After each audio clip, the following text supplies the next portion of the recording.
भारत के उपराष्ट्रपति आदरणीय जगदीप धनखड़ जी और यहाँ उपस्थित सभी गणमान्य अतिथिगण, आप सबों का बहुत बहुत हार्दिक स्वागत है।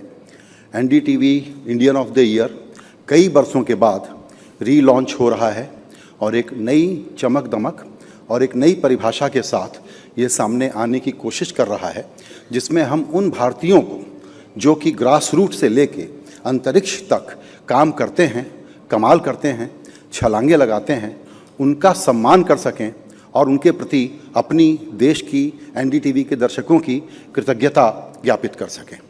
आपने हमारे लिए वक्त निकाला उपराष्ट्रपति जी, इसके लिए आपका बहुत धन्यवाद। और हमारे लिए ये बहुत अहम घड़ी इसीलिए है कि जब से एनडीटीवी का नया प्रबंधन हमने संभाला, उसके बाद से 2 चैनल के बाद हम अब 5 चैनल के एक नेटवर्क बन गए हैं। करीबन 7 हमारी वेबसाइट हैं और ये हमारा फ्लैगशिप इवेंट वापस शुरू हो रहा है आपकी मौजूदगी में, आपके सानिध्य में। ये बहुत बड़ी बात है हमारे लिए। जगदीप धनखड़ साहब का जो एक बायोडेटा होता है, अगर मैं उसमें न भी जाऊं तो 2-3 बातें बड़ी उल्लेखनीय हैं और जो इनको नज़दीक से जानते हैं उनको इस बात का काफ़ी अंदाज़ है। उनको पता है कि पिछले 34 साल से मैं इनका जैसे ऑब्जर्वर रहा हूँ तो ये देखता हूँ कि इनकी विद्वता न सिर्फ संविधान या कानून के क्षेत्र में या रूल ऑफ लॉ को किस तरीके से गार्ड करना, उसमें इनका जो एक रेबेलियस अप्रोच है, उसके लिए सब लोग, पूरा जुडिशियल सिस्टम, पूरी लीगल फ्रेटर्निटी इनकी तरफ देखती है और इनसे समझना और सीखना चाहती है। सबसे कम उम्र में सुप्रीम कोर्ट के सीनियर एडवोकेट बने थे और इंटरनेशनल कोर्ट ऑफ आर्बिट्रेशन में बहुत सक्रिय सदस्य के रूप में बरसों तक उसमें काम करते रहे।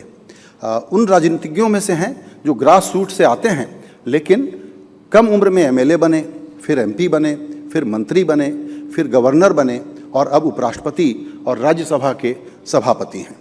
और इन 2 पदों में, जो पिछले 2 पद हैं, अभी वाला और गवर्नर वाला पद, उसमें हम लोगों ने ये देखा है कि इन्होंने इन दोनों दफ्तरों को, इन ऑफिसेस को रीडिफाइन कर दिया है, एक नया आयाम दे दिया है। जो लोग नज़दीक से जानते हैं वो ये भी जानते हैं कि विट और विजडम के ये महासागर हैं। जिनको भी इनसे इंटरेक्ट करने का मौका मिला है वो इनके विट से या तो प्रशंसित हुआ है या उसका शिकार हुआ है। यही कह करके इनका परिचय मैं यहाँ समाप्त करना चाहूँगा और फिर से कहना चाहूँगा कि आप हमारे लिए आज यहाँ पर आए हैं, ये बहुत बड़ी बात है। बहुत शुक्रिया।